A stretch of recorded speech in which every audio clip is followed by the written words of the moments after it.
Pleased to welcome Nina today to our RECAS online seminars. As I think she's not only a very inspiring scholar, but she's also a dear friend of mine that I had the opportunity to get to know during our research and fieldwork activities in Serbia. And Nina Đukanović is a PhD candidate in geography and the environment at the University of Oxford. Her PhD research is an ethnographic investigation of the resistance to lithium mining in Serbia, and she examines the relationship between extractivism, environmental justice, and contested understandings of sustainability and the green transition. She also holds a Bachelor of Applied Sciences in Arts and Sciences from the University College London and a Master of Philosophy in Nature, Society and Environmental Governance from the University of Oxford. And she's also a research fellow at the Association for International Affairs, where she focuses on the issues of the EU policies on critical raw materials. So today, with her presentation, Geographies of Resistance to Lithium Mining in Serbia, she will share with us some of the insights of her very interesting research that I think might be of interest to many of the researchers, fellows of this program. So this is it. I will leave the floor to Nina. I thank you very much for being here, and later we will have the opportunity for a discussion. Thank you again. Thank you so much, Aida, for that really lovely introduction, and thank you everyone for having me. I'm really excited to be here. I'll start by sharing my screen. Yes. Can I get a thumbs up from someone that you can see it? A nod. Perfect. Thank you so much. So I extended the title a little bit, but it's essentially the same idea in this presentation, which hopefully will last about 30 minutes or maybe a bit over that. I really want to focus on the question of what is there beyond green extractivism and what sort of alternative visions can we explore together from this case that I'm focusing on, which is resistance to lithium mining in Serbia. So before I move to any of the details, I really want to start by talking a little bit about myself and my own position and also about the methodology of this research. As Aida mentioned, this is part of my PhD project, which has been ongoing for the past several years, since 2022, maybe even 2021. And during that time, when I first came to Serbia for the fieldwork, I also found myself over the time very enmeshed in the movement itself against the lithium mining. So I really see myself as operating at this binary or a boundary between a scholar and an activist, and also really trying to in some ways contest those binaries as being separate.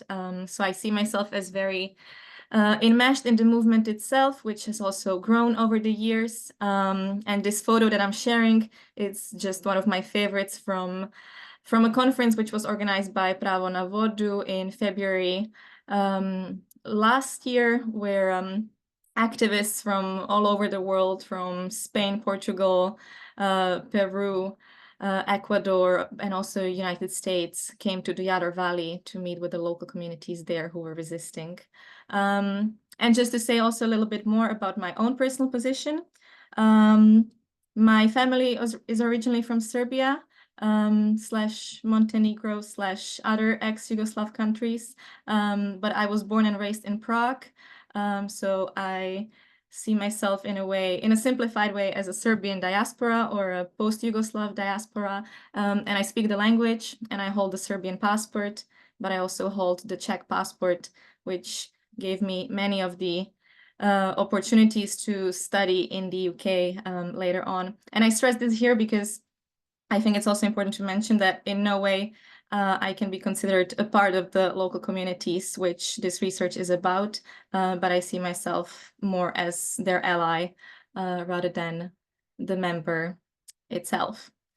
So with those things stated at the beginning, I'm going to move to some graphs to give us some context about what is it that we talk about today. This is one of my favorite graphs to demonstrate the climate crisis. I'm sure many of you have seen graphs that are similar like this. It's basically plotting the carbon emissions over time, but it also includes some of the main climate conferences and basically global diplomatic efforts to halt the climate crisis. And what we're seeing from this graph very clearly is that basically since the 1979, when the first World Climate Conference took place, all the way to 2015, when the Paris Agreement was adopted, there really has been almost no progress on fighting the climate crisis. The emissions have only risen, and I think it's also clear, speaking from this particular geopolitical moment, that the future might be even more grim than we could have imagined. Why is that important for what we're talking about? It's especially because when we look at the emissions in the EU, the transport sector is the one that really has seen the lowest decrease in CO2 emissions across all the economic activities. And I think this is really quite interesting because while all the other sectors have managed to see some decrease in the carbon emissions, either by increasing efficiency or by externalizing those carbon emissions to other countries, transport is the one sector that has really stubbornly only risen. And of course, that is due to very systemic issues of individual automobility. But what we're seeing now is that the main solution that has emerged to the issue of transport is, of course, that of electric vehicles. And in a way, electric vehicles have really become the symbol of a silver bullet or of a solution or a proposed solution to the climate crisis. And they have become a symbol of a very particular green transition as it's being envisioned and proposed by the Western hegemonic powers and the dominant climate policy strategies, such as the Green New Deal in the US or the Green Deal in the EU. And I think it's really important to ask ourselves exactly these questions. Where do these strategies come from, and what are the alternatives that we can think about? This is one of my favorite graphs when talking about lithium, if there is such a thing as a favorite graph. But I think that this one really shows very importantly what is happening with the projected demand for lithium, especially. What we have seen just a few years ago in 2022, so at the very bottom of this graph, is that for the first time in history, the other usage of lithium in, well, how to put this? Let me rephrase that. Lithium is used in all of the batteries that we see around ourselves. So that includes our phones and laptops. It's also used in medicine, in ceramics, many different usages. And of course, the other category now is the electric vehicles, where it's really critical for its usage in the batteries there. What we've seen happening for the first time ever in 2022 is that lithium usage in electric vehicles was bigger than all the other ones combined. So all of the lithium in all of the laptops and phones across the globe was not as much as the lithium used only in electric vehicles. And if you're following the climate strategies, you know that this is just the beginning, and the idea is really to ramp up the production of electric vehicles, also in the context of the individual automobility only ever growing and more cars being sold. So on this graph, I think you can really see this dramatic rise. The electric vehicles are shown in the blue bar, and by 2040, they are projected to account for over 80% of the entire global demand of lithium. So I think this is a really crucial context when we talk about lithium mining and resistance to it, especially in the Balkans. So some of the propositions and some of the questions I want to put forward. There is a clear imperative to move away from fossil fuel-based economy and fossil extractivism, and that is undeniable considering the crisis in which we find ourselves. But the question is, what happens when extractivism of a certain kind of a resource in this case lithium, is presented not as in opposition to sustainability, but as being in its very heart. So in other words, what I want to say is that while with fossil fuels or with other forms of mining, it was always evident that it's a sort of a necessary evil that we need for development or for progress or for economic growth, and a necessary evil that is destroying the nature, but it's something that we take as a tax we have to pay in a way. Suddenly we're seeing this shift when those same forces and those same dynamics, such as extractivism and mining, are presented as actually saving the planet and ultimately saving the nature rather than destroying it. And the other question I want to explore is how are the shifting geopolitics translating on the local level where the new frontiers of extractivism are emerging. And of course, one of the main frontiers has been in the western part of Serbia, in the Jadar Valley. This is just a map to show whereabouts the mine is proposed. The mine that I'm talking about is a project led by Rio Tinto, one of the biggest mining corporations in the world, that proposed an opening of a mine in this part of Serbia. The construction was supposed to start already in January 2022, but as you know, it has been delayed significantly, at least for now. But the significance of the mine really cannot be understated because it is estimated to be really one of the key mining or one of the biggest deposits of lithium in Europe. And with the EU's efforts, especially to decarbonize the transport sector as well as other sectors, it has really played a crucial role. The story of this deposit starts in 2004 when a completely new mineral was discovered. It was later named Jadarite, called after the local river Jadar and also their area, the Jadar Valley. It was found to have an unusually high volume of lithium, and as I said, it was said to become Europe's biggest lithium mine. By some of the Rio Tinto representatives, the discovery was really described as a eureka moment of basically striking the vein of gold by finding these exceptional riches in this part of Europe. But of course, fast forward, jumping scales and jumping years, there are massive protests that emerge against these plans. This photo is from early December 2021, when the protest, the entire movement against lithium mining in Serbia escalated. And what was happening was that there were blockades taking place almost every week.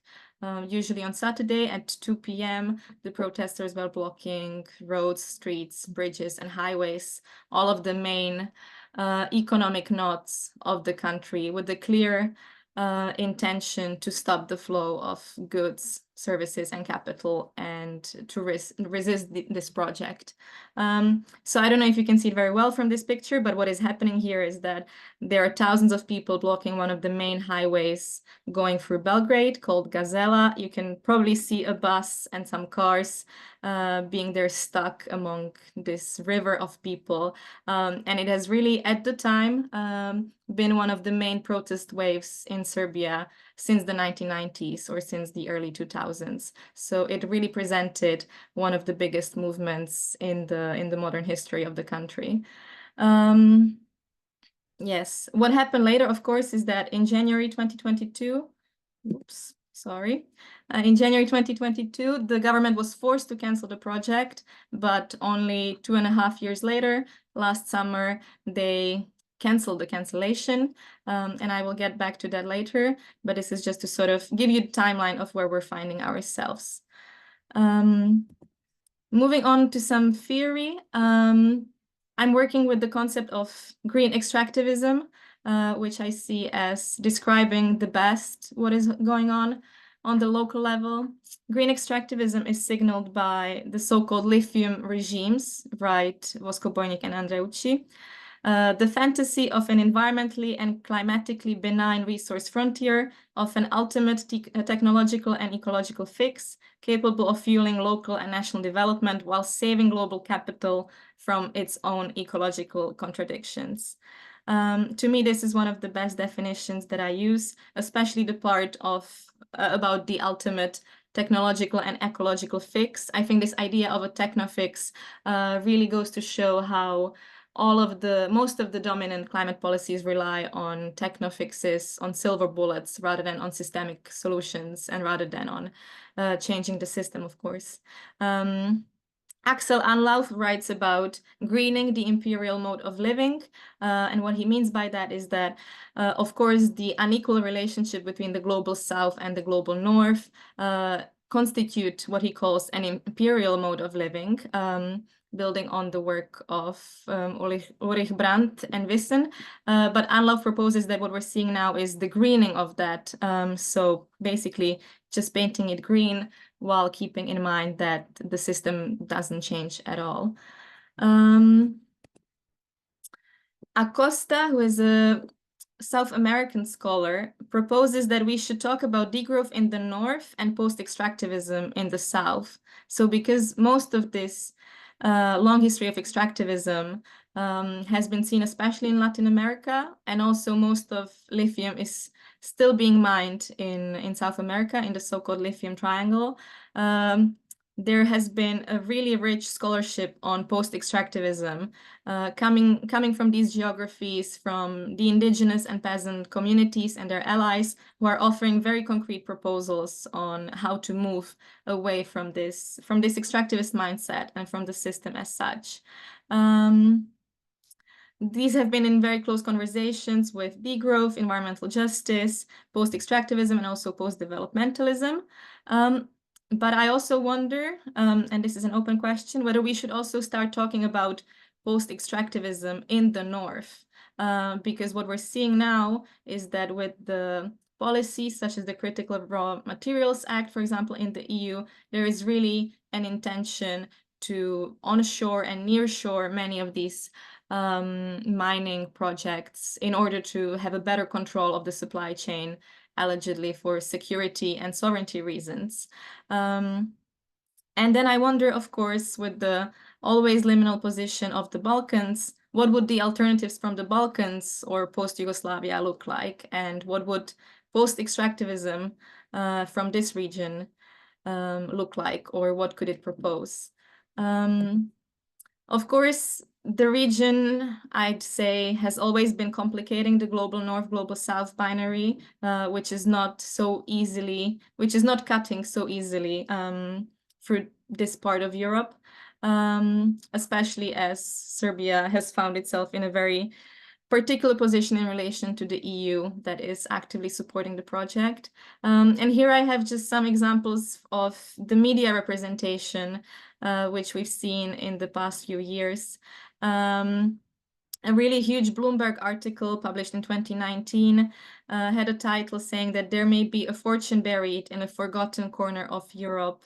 And another article from 2021 with a title, Serbian Farmers Sitting on a Fortune in Rare Lithium Deposits. So I think just focusing on the words of a forgotten corner gives us some really interesting insights, both about the spatiality and the temporality of what it means to be a forgotten corner of Europe, and what has led to that being the case, and how that is now being mobilized to push forward with the projects such as this. And I think what is important to highlight is that, of course, these are not new dynamics, and it's something that could be observed across the global south, a very long tradition of presenting the local communities as uneducated, ignorant, misinformed, or disinformed. But of course, it might be interesting to look at the case in Serbia as well, to think about how it's translating also within Europe itself. And when I say Europe, I always mean it as quote unquote Europe, whatever that category means and entails. Moving on, what I really started thinking about recently is what does it mean to actually refuse that, which I think the case of Serbia or of resistance to lithium in Serbia shows. And there is this really, I think, interesting part in an article written by Sates on refusal, and I'm going to read it out because they write that the contemporary political situation is not only one of systemic or institutional crisis, but marked by a lack of imaginative force. With the ideological consolidation of neoliberal capitalist hegemony, it has become increasingly difficult to envisage, let alone enact, emancipatory political alternatives to the status quo. To refuse the given order is part and parcel of imaginative political agency.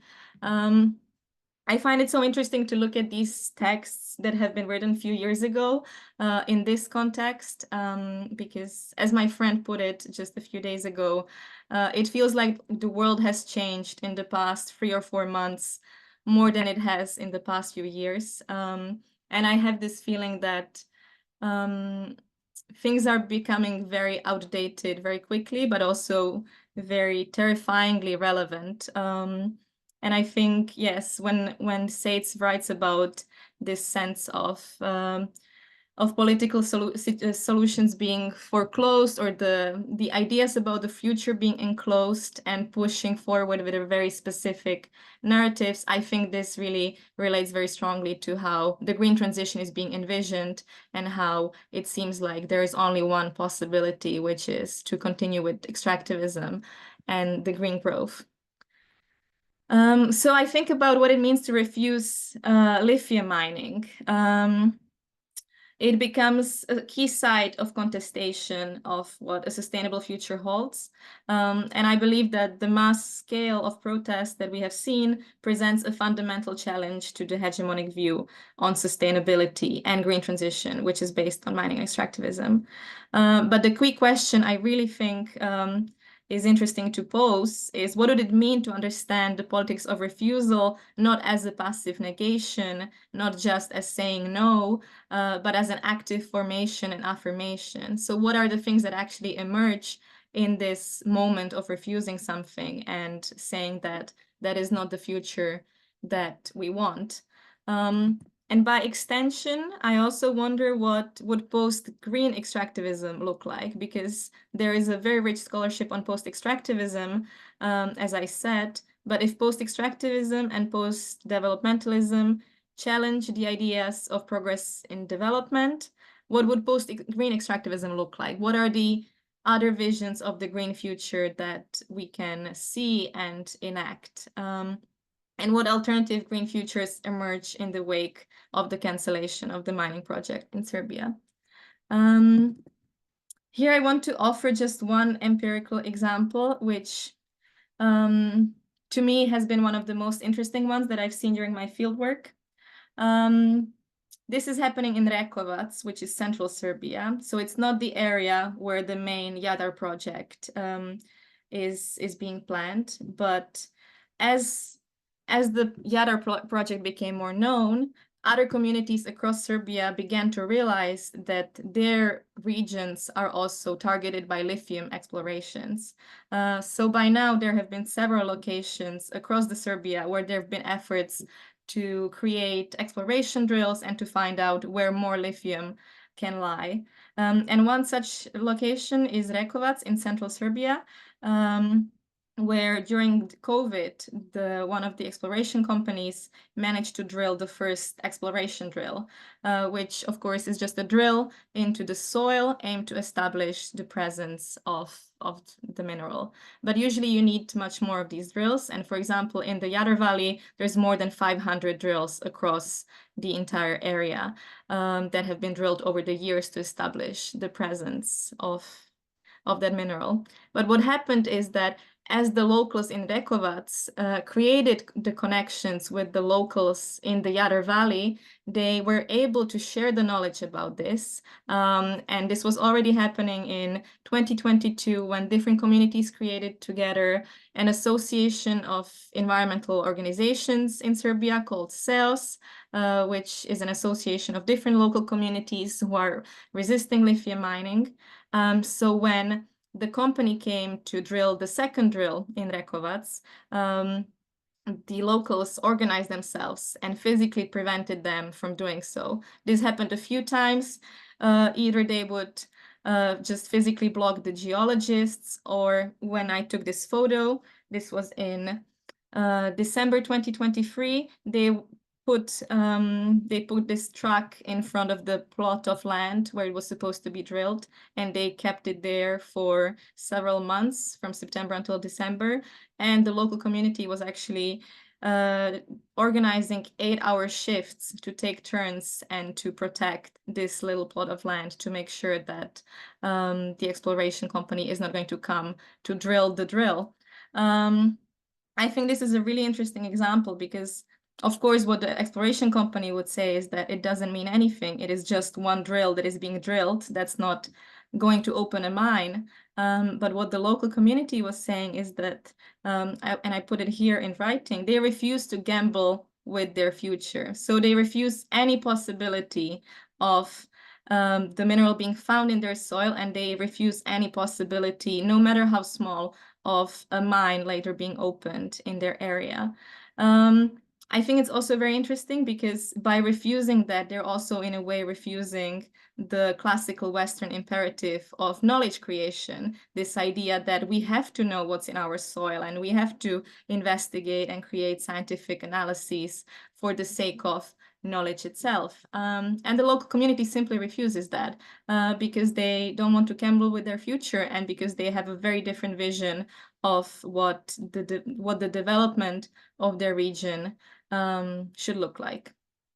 Now I just wanted to share a few quotes from my interviews, not to claim that they are already living an alternative, and also not to, I think it's really important not to romanticize also this rural way of life, or the agriculture that also has many of its own issues and is certainly far from being organic.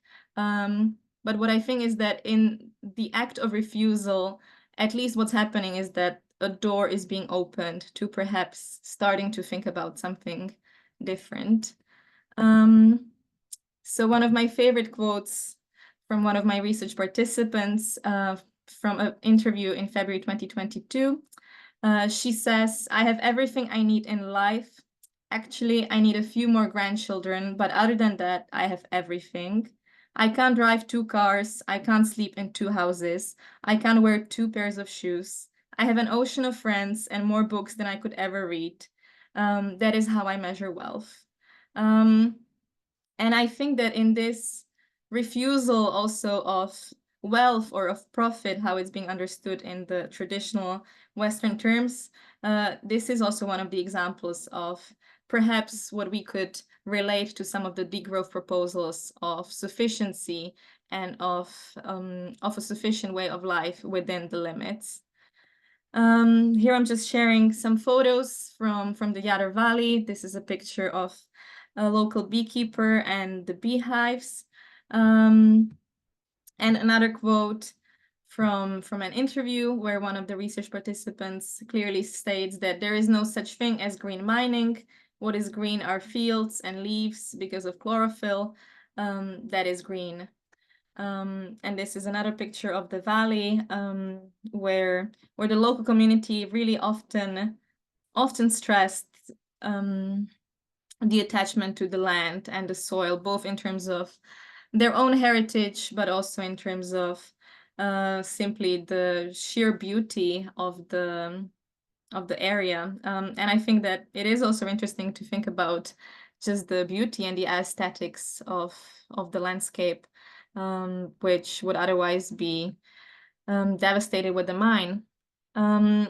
And one more interview quote, "What globalization took away is that connection to nature, to earth, to what it means to live healthily, to drink from a stream, to be able to eat a plant from a field if you have nothing to eat, to know which root can feed you, to create something out of nothing. They don't know this because I feel like their senses have been literally turned off. A man became a machine, we're no longer human. No emotions, just profit, just money." And I think here it's really interesting to ponder for a second about who are the they in this quote. My interview didn't specify that, but I assume that they can can really mean a lot of things, and it could be the supporters of the mining project, but it can also mean the people who sold their houses because they necessarily didn't see any other future in the region. And I think it's also important to take it seriously that the rural communities in the Balkans are really facing adverse challenges, and it's very difficult. I think it's very brave to still reject a future of profit, and instead stay in their area and fight for something that might be different. I promise to come back to this. Now is the time, as we're turning towards the end of my presentation. Perhaps this is also the day that the quote before spoke about. This is a summit on critical raw materials taking place in July last year. And I just want to share a little bit on the timeline, because I think it's really fascinating how disconnected some of these policies have become from the issues on the local level. So last year, at some point in the middle of June, Serbian President Aleksandar Vučić, for the first time since the cancellation, stated in an interview with the Financial Times that the project is going to go ahead. This was middle of June. At the end of June, a local community in Loznica organized a huge protest in response to that. And they gave the government 40 days to change their mind and to give any guarantees that it's not going to happen. In early July, the Constitutional Court of Serbia has declared a decree from January 2022, which created the decision to cancel the project. They declared that decision unconstitutional, in a way giving the government a way out of the situation. And so 5 days after that, the government cancels the cancellation, using as a justification that decision from the Constitutional Court. 2 days later, literally 2 days later, a delegation from the EU arrives to Belgrade to sign a memorandum of understanding with Serbia, which is supposed to establish a strategic partnership on electric vehicles and the supply chain of raw materials. And I think what is perhaps the most important thing to stress is that apart from, of course, the representatives of Serbia and the representatives of the EU who were present, there were also the German Chancellor Olaf Scholz and the US ambassador, also German and Italian ambassadors, all supporting this decision. But apart from the political forces and the political powers, there was also a letter of intent signed with Serbia, between Serbia and the CEO of Mercedes-Benz and the CEO of Rio Tinto, alongside some other companies. And it really became a very evident convergence of both the political and the corporate interests meeting in this project, which is the lithium mine. What happened later is that the protests escalated across the country again, and last summer we've seen one of the biggest waves since that cancellation in 2022.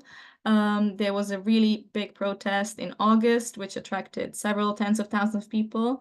And since then, the government has moved to even more oppressive tactics and strategies. Many people were arrested, had their homes raided, phones and laptops searched.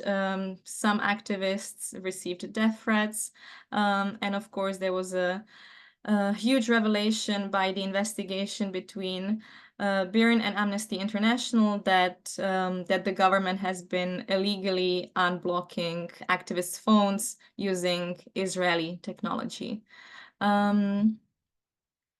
Of course, as we now know, this has not led to a pacification of the people, but instead we have seen another wave of the protests, and this time by far the biggest one that I think the region has witnessed in its history. And I think this is a good place to sort of begin to conclude in terms of really thinking about different futures that are emerging out of all of these protest movements that are also converging and folding into one another, where most of the people are also attending all of the different protests and all of the movements, but in a way really signaling that by refusing something, it is also automatically, in a way, asking for an extension of what else could be out there. So just to leave you with some questions for the end, I wonder, as an open question, I say it as an open question, and I'm supposed to submit my PhD dissertation in 2 days. So a not so open question, but an open question for our discussion is how to resist different forms of extractivism in the Balkans. And here I think it's really good to think about extractivism in a very expansive sense, not just a physical extraction of lithium, but the extractivism of labor, of care, of the brain drain, of all the different things that are being extracted from the region, but that also, of course, the political elites are extracting themselves. And in this situation, what is the potential of refusal, of saying no, of refusing to even engage with some of the narratives that are being told? And what alternatives emerge out of the growing protest movements that we're seeing across the countries in the region, and more broadly, even though they're happening in this context of a growing oppression, both there and across the world. So I think I'll stop here for now. Thanks a lot. I'll stop sharing.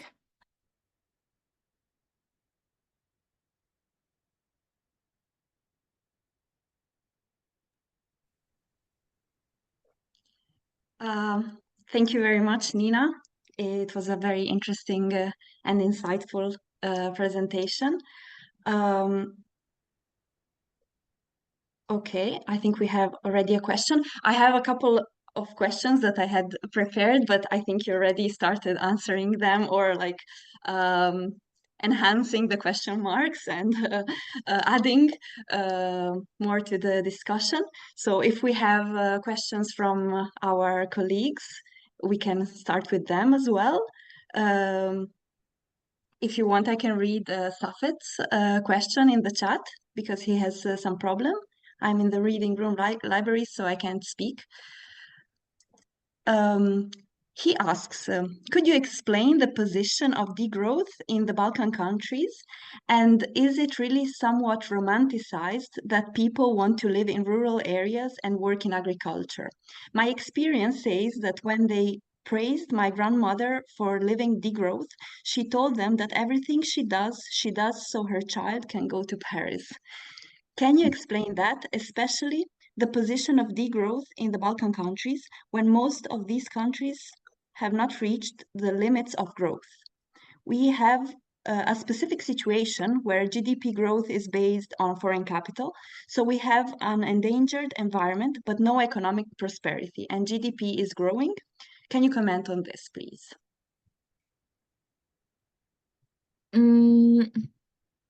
Yes. I'm also wondering whether there's a way to open up this discussion more.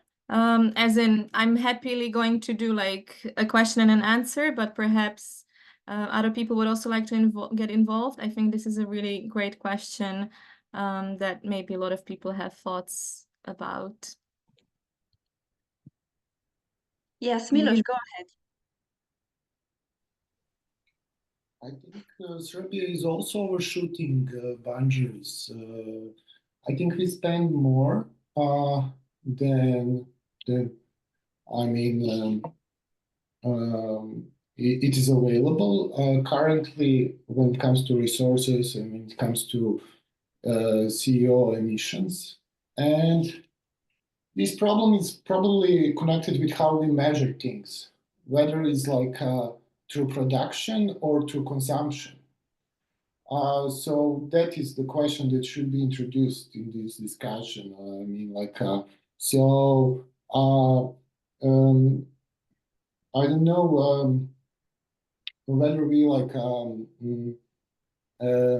I think it's not fair to estimate. I don't know, like responsibility of some country based on the production.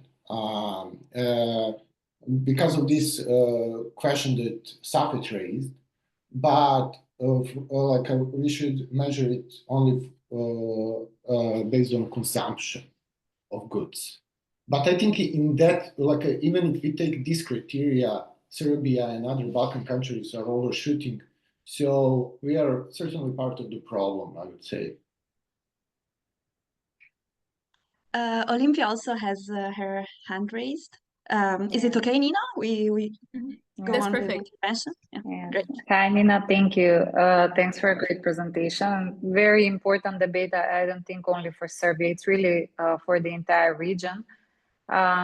I think maybe it's a question, maybe it's a dilemma we all have. I think here the fact is what kind of investments do we want to attract then in a region that obviously needs advancement in an educational sense, technological sense.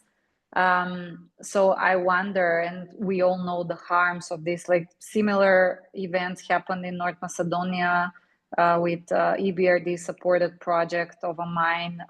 It was a copper mine, which didn't happen in the end. But I think also our approach as countries needs to be clarified a bit, because on the other hand, we see this also in terms of waste management. So waste management projects are also blocked by local populations. So it seems that we are, on the one hand, we struggle with waste. On the other hand, we cannot do the waste properly. So I'm curious, what is really the approach? Because I don't think this romanticized picture is something that can work. I think it has its role, but it's not going to bring the development that we want in this economy. So I wonder, again, what is then our overall strategy of attracting investments? Isn't it more about negotiating the standards with which they will do, the scale at which they will do it, the knowledge and positive spillovers that they will leave to the country? These are some questions I had. Thanks a lot. Thanks. Thank you all for the start of this discussion. I think these are really crucial questions that I also keep thinking about, especially the one how to move between optimism and pessimism, to put it very simply, between not romanticizing, but also looking for the alternatives that perhaps are already there. And I think what you're saying, Olympia, is really important, because I completely agree that there basically, up until very recently, has been almost no discussion about what is the kind of development that we actually want. And as you put it,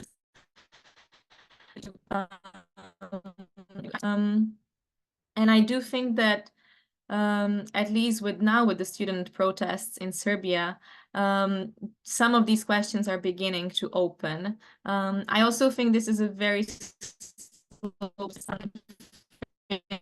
There's a few public participation discussions to talk about how to develop something, but to start a really slow process of actually thinking about what is the kind of way in which we want to develop, and what does development even mean, because that's the post-developmentalist literature coming from Latin America. One of their points is that the whole idea of development, of linear growth, of constantly catching up, in a way is a colonial idea, because ultimately you can never catch up, and if you do, that's almost a miracle or almost an accident. But perhaps I would also like to go back to this question in the chat, because I think it's a really important one.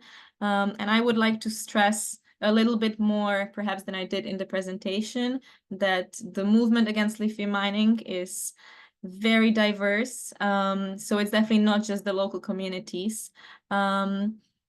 But it's also many different organizations and climate groups, student groups, things like that. And it's usually from those groups that I have actually seen very concrete degrowth proposals. So some of those climate groups or or activist groups who are also using the language of degrowth are really seeing this as an opportunity to think about that. And I think the transport really is a very good example because, you know, degrowing in a way the transport sector, which would mean focusing on public transport or active transport or moving away from the dependency on the individual automobility, at least, you know, in some of the cities in the Balkans, would certainly also improve the quality of life in terms of the traffic and everything, but of course also require much more lithium than this process of continuous extraction and electric vehicles entails.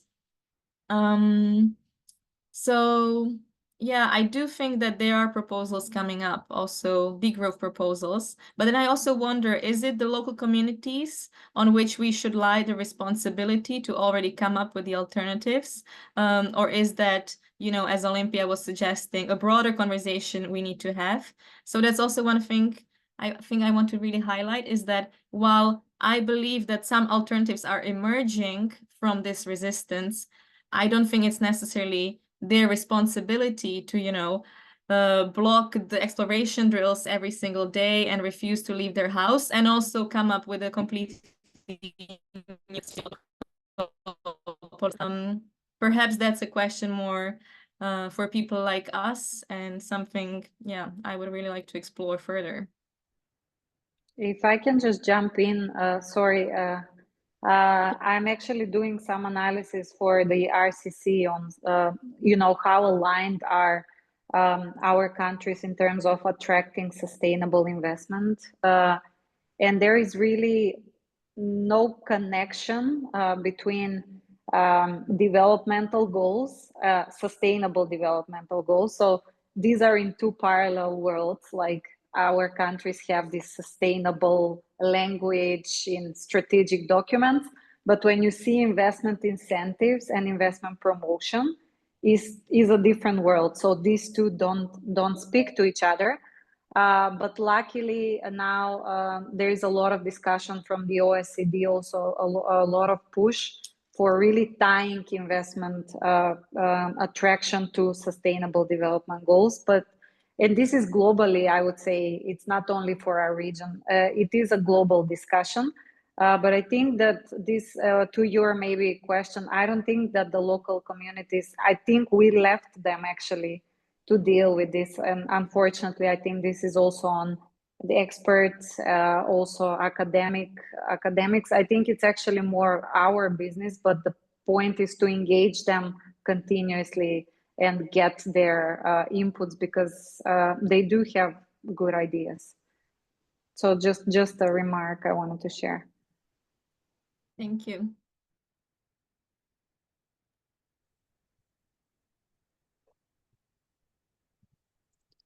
Are there any other questions, or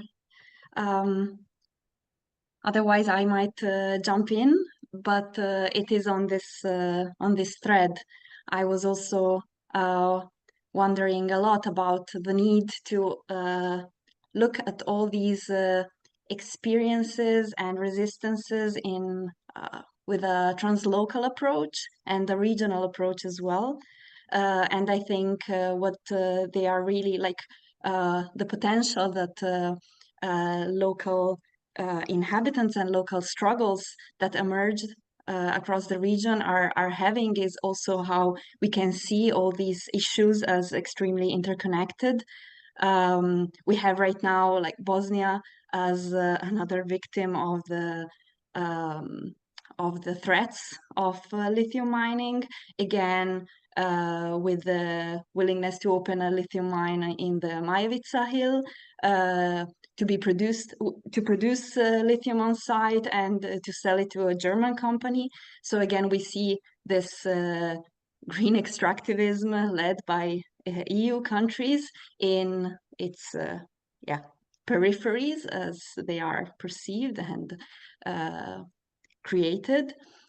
So I think and wonder whether like the fact that these struggles are starting to connect and to cooperate can be the first step towards formulating solutions among different stakeholders, among the local communities, experts. We have a lot of diasporas living in, I don't know, EU centers that can also be very helpful in creating possibilities and alternatives.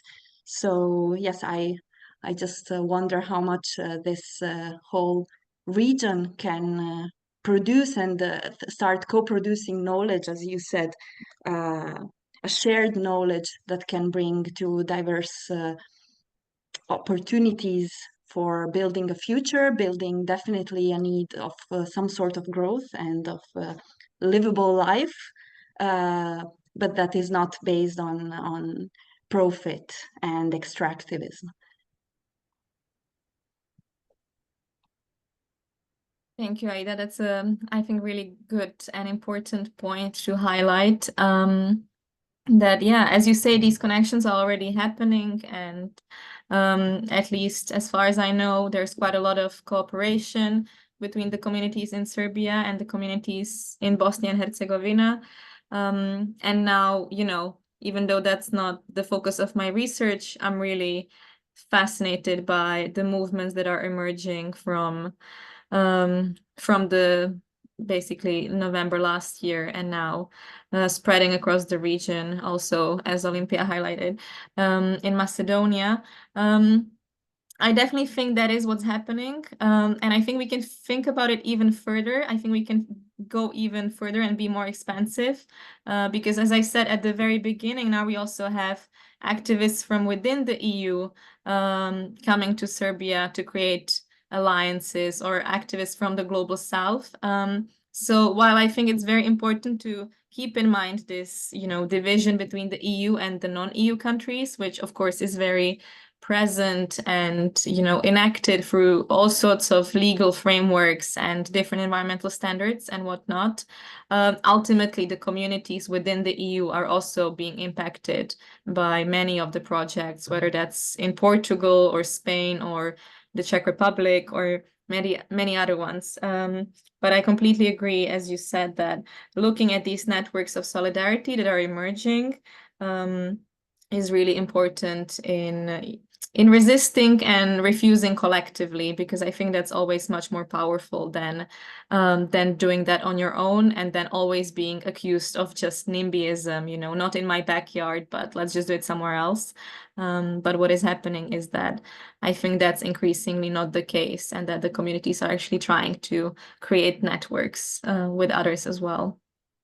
Yeah, if I might say, I was also like wondering about a talk that I had with some of the activists of the regional network for the defense and protection of the Balkan rivers. One of their main problems is also not having the resources, the time and the money to conduct some studies and to explore possibilities also of advocacy, for example, at the EU level. So thinking also about investments, some investments could go in this direction. So to build this knowledge, first of all, and then think about what it can bring in practical terms. We have Vanya, sorry, no? Hi, hello, can you hear me? Yes. Yes, hi. Hi, Nina, and everyone else. Thank you for this lovely presentation. It was great, and I wish you all the best in the submission, which is happening in 2 days, if I remember correctly. So best of luck with that. I was just wondering, I have 2 questions. One is more on theoretical level, and the other is based on your results, I guess you could answer. So the first one is, I was wondering about if you studied imaginaries. I was wondering if you used theories from Sheila Jasanoff, for example, on sociotechnical imaginaries, or from Anderson or some other scholars. So if perhaps you can comment on that a bit. And also, I was thinking if any of the groups that you interacted with, did they make references when talking about this alternative imaginaries of economy, and besides mentioning degrowth, were references made to Yugoslav forms of socialism, or to some kind of alternative economics model that we had experienced here in region. And I think specifically with, for example, with worker self-management or non-aligned movement, all of these models have quite a lot of we can learn a lot from them. So I was wondering if references were made along those lines. Thanks. Thanks. Both really good questions. I'll start with the second one. I completely agree that we can learn so much from them, and that it is a really rich history that, you know, is also actively being forgotten and invisibilized.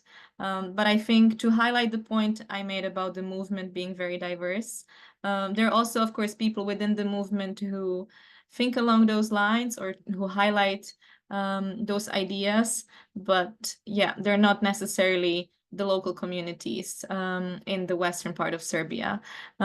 Maybe to highlight just one person, of course, Aleksandar Matković comes to mind, who has been a very vocal academic / activist on the issues of lithium mining in Serbia, and also very doing a lot of work on, I'd say, sharing some of the knowledge on the Yugoslav history and the history of self-management through his work as well. But yeah, they're really very different groups. And I think one of the most interesting aspects of the movement has been how cross-political it's been, or how diverse. And in many cases, you can hear people saying that, you know, there are people from left to right, from Chetniks to partisans, from communists to monarchists, or all yeah, standing around a shared goal. And I have to say, for me personally as well, it was very interesting to you know, be surrounded by some of the people with whom I do not necessarily share, you know, most of my political visions or identities, but who, you know, are able to get united. And then I also realized, you know, if you actually want these mass movements of tens of thousands of people, well, I'm not very likely to organize a blockade of a highway with, you know, 5 of my feminist friends. I think creating broad alliances is really one of the ways forward to push for some of these ideas. And yeah, and also just to accept differences, I guess. Maybe going back to what Aida was making as a point, you know, really thinking across all sorts of borders, and not just the geographical borders or the nation state borders, but all of the borders that are being constantly mobilized to divide people. And to the first question, I don't engage that much with the theories around imaginaries. I did focus more on the idea of futures and different temporalities of extraction. And I think that's one of the reasons as well why this case is so interesting, because it is quite unusual for a resistance on this scale to happen before any physical extraction has taken place. So usually you would see mass resistance after an environmental catastrophe, or after pollution has happened, after you have a tangible material evidence that it's really bad. But extending these temporalities, what I find really interesting theoretically is to think about how a sort of a pressure or violence that these communities are facing is being produced even before a material extraction takes place, and then extending that into the future, how these different temporalities of extraction can also help us envision different futures by resisting them before any project has actually been constructed. Yeah, I hope that answers that. Yes, great, thank you. I completely agree that too often we do studies when, you know, post opposition, and that's quite problematic. So great, thanks.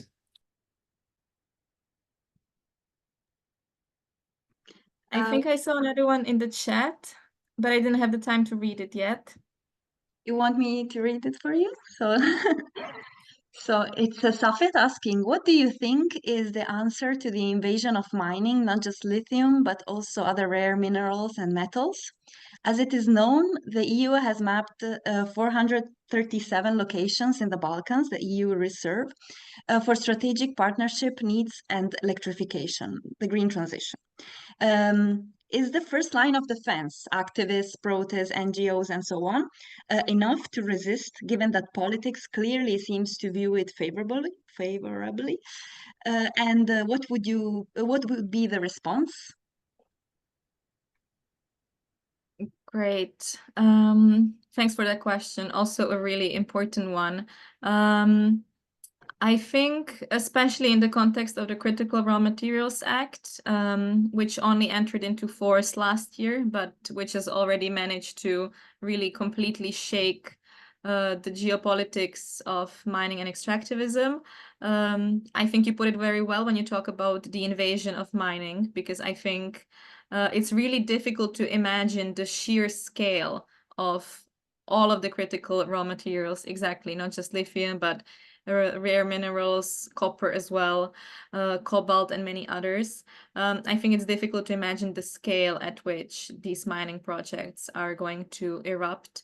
And just a few weeks ago, the European Commission published a list of strategic projects, but within the EU, and those are dozens of different projected mines or projects for processing, which are supposed to help the EU have a greater control of its own supply chain. So I think the first point I want to make is that it is true that there is an invasion of mining, but it's not just in the Balkans. And we're really seeing that happening across the EU. And I mentioned Spain and Portugal, but even Germany and the Czech Republic, or countries like Austria are now facing this. And it's you know, if it wasn't tragic, it would be funny, because many of these projects are really, really small. And I think based on all accounts, could not be economically viable unless there were massive subsidies coming in from the EU and from their nation states. So especially, I don't know, one project in southern Austria is the opening of an old mine to mine more lithium. And it's also very similar to a project in northern Czech Republic, bordering Germany, where they're also planning to open a lithium mine, but where those lithium contents are it's really speculative how viable that is. So to move to the second question, is that enough to resist? I think we will see, but I want to highlight that I think that the first line of defense is much bigger than just the local communities in the Balkans, because I really think that we're going to see much more resistance across the global north, or across, you know, all of the countries, because it's not the case that just because we're going to open a mine in the EU, another mine in Chile is going to close. That is definitely not going to happen. All of the mining projects are just going to expand.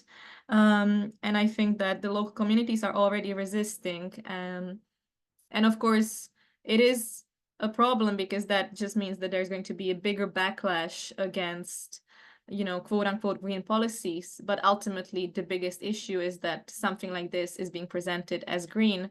So we're now really finding ourselves in a situation where, you know, as the green policies are being abandoned by, you know, different forces such as the Trump administration, but also the one in the EU, what we're seeing is that these things are no longer often even presented as green, but the narratives that are much stronger are the ones around security and defense and militarization and the AI, and those are now being pushed forward as the main reasons to mine, alongside quote unquote green. But I don't think that even within the European Commission, many people would believe that these mining projects are going to help the sustainable goals in any way.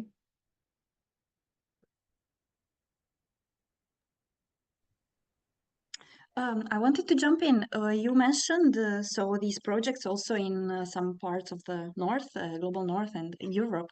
Are there already forms of resistance, and how they are composed? Because for me, something that also in exploring the struggles against hydropower projects, was extremely interesting, this aspect that you also mentioned about this way of perceiving an attachment to the land, the political power of the emotions of these communities, that was, rather than being let's say a repertoire, right, to oppose these projects in a localist sense or like in a NIMBY sense. It had this it created meanings that enable to connect different people, but on the other hand, we also can have a lot of example of very NIMBY, localist, and sometimes very conservative and possibly denialist forms of refusals, right? So we do not need this project because there is not a climate issue. There is not, we oppose the idea of need to tackle the climate crisis and therefore find really green and sustainable solutions. So I wonder whether we also have this kind of aspects maybe in some European EU countries. Yeah, so there are a few countries I can tell you a little bit about. Portugal, of course, is probably the main one, apart from Serbia, where a really massive lithium mine is being planned. And they have been resisting for years, organizing festivals and really doing like amazing organizing activities in terms of, every summer organizing a camp/festival, inviting activists from across the world to come and join them. Then there's another one in Spain, which of course has seen a lot of resistance. And I think going to Spain, I really realized that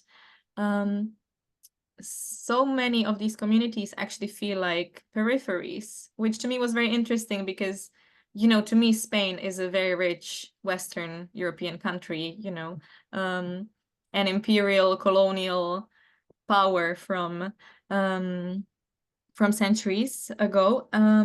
But then this region, Extremadura, has a very strong sense of being actually colonized from within Spain, by Madrid and by other centers of economic power where, you know, they're basically using most of the energy that is being produced in Extremadura. So this sense of being a periphery within the core is very strong there.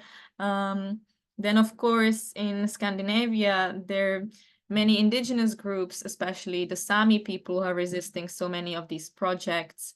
I think especially around the rare earths, but also some others, you know, quote unquote, green steel. And I think another one I can mention is the one in the Czech Republic, because that one I'm also quite familiar with.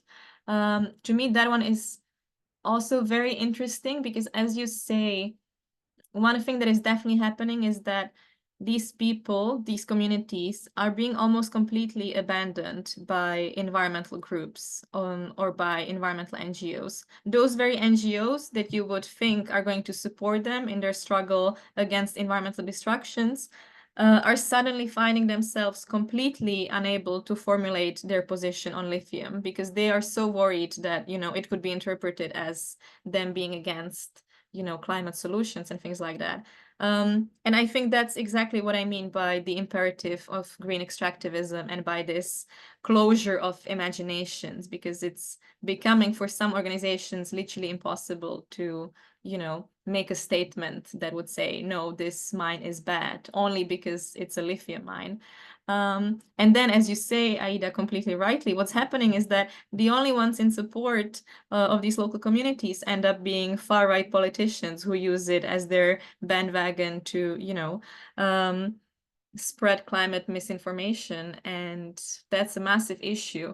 But I don't think the communities are to be blamed. I think the issue is that those organizations that you would expect to speak up are really unable to do so. And perhaps one final example from Austria, which I was really shocked to find out, actually. This was in December last year.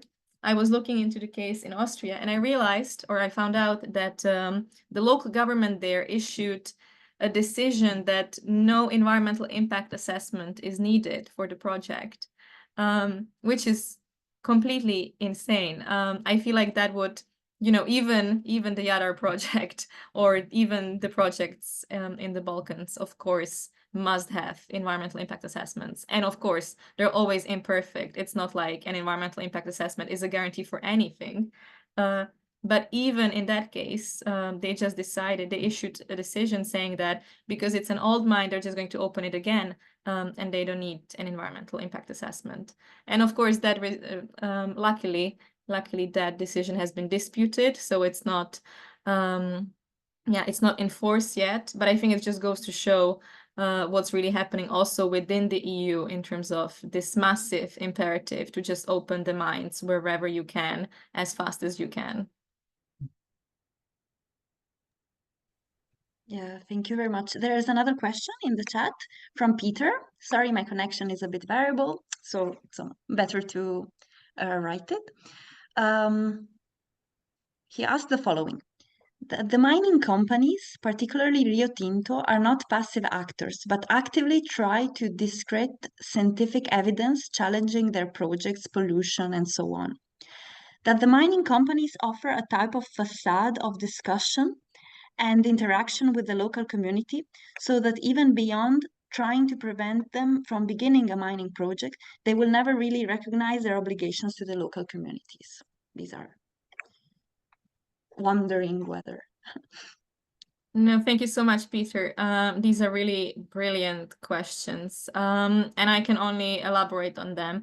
I think for number one, absolutely, Rio Tinto is by no means a passive actor, and there was actually a very big situation last summer when Dragana Đorđević and her colleagues published a peer-reviewed article demonstrating that some pollution has already happened in the Jadar Valley because of the exploration drills, and it was published in a well-respected academic journals. And within days, Rio Tinto sent open letters to the journal asking to take down the publication and making statements about how that publication is untrue and misinformed and things like that, which I think is really fascinating that, you know, a mining corporation is now sending letters to academic journals to ask them to take down academic papers. But yes, I absolutely agree that they're in no way a passive actor.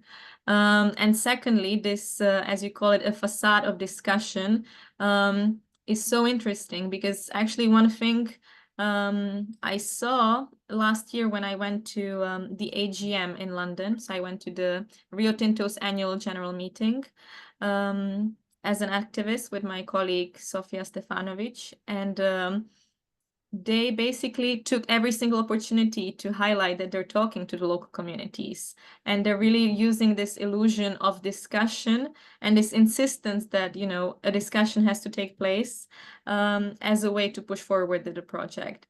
So even when we said explicitly that the discussion has already happened and the answer is no, based on the tens of thousands of people who forced the government to cancel the project, it is this very stubborn insistence that, you know, an educated, knowledgeable, informed discussion must take place, where of course all of those adjectives are inherently Western/colonial ideas of what knowledge is and what an informed discussion is. And, you know, to put it differently, they're basically saying now that the local communities are completely misinformed and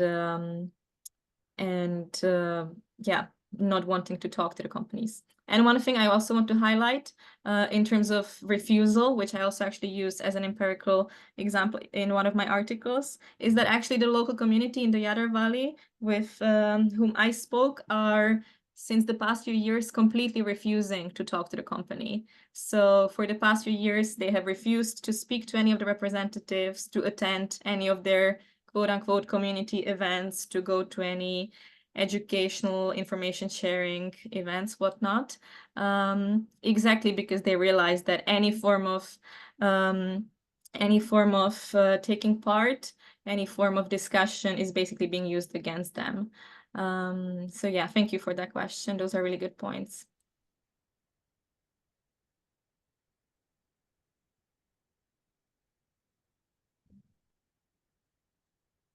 Okay, I don't know if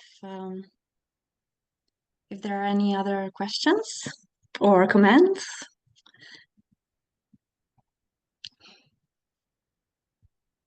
Otherwise, I would like just to add one little question and thought, but you also anticipated it in your presentation. This is how you actually finished your presentation, and I would like to finish on this note on the importance of this connection among environmental struggles that actually pose also very political issues, right? And very the aspects of decision making and governance and who decides about the futures of the people of Serbia. With the student-led movement now in Serbia, for me it was personally very beautiful and it gave me a lot of hope in seeing the cooperation among the locals that brought and organized and brought food at the blockades, at the students' blockades, and at the same time some university plenums that wrote letters in which they expressed their opposition to the Jadar Project. So yeah, if you have some ideas and insights about how these connections can actually really bring to possibilities of constructing, creating, producing, thinking about different futures in the country and in the region. Yeah, thank you for finishing on the note of the student protests. They also give me a lot of hope, and I think it's really important to think about hope not in naive terms. I think hope, similarly to optimism, is often seen as a swear word, as being naive. And I found that really frustrating, actually, with some of the conversations around the student protests. I found that so many people, they would almost preemptively criticize the movement. And I felt like it's almost a way to guarantee that you will not be proven wrong. It's as this like looking for this shell of safety, really trying to protect yourself from being vulnerable and hopeful in a way, because people don't want to be disappointed again. But I completely understand that. But I think it's good to be hopeful. And I'm also hopeful. And I think these examples of, for example, the student cyclists who went all the way to Strasbourg and then gave spring water from one of the rural communities in Serbia to the representatives there wearing the "We Don't Give Jadar" t-shirt. That's just another example of, as you said, so many connections that are emerging.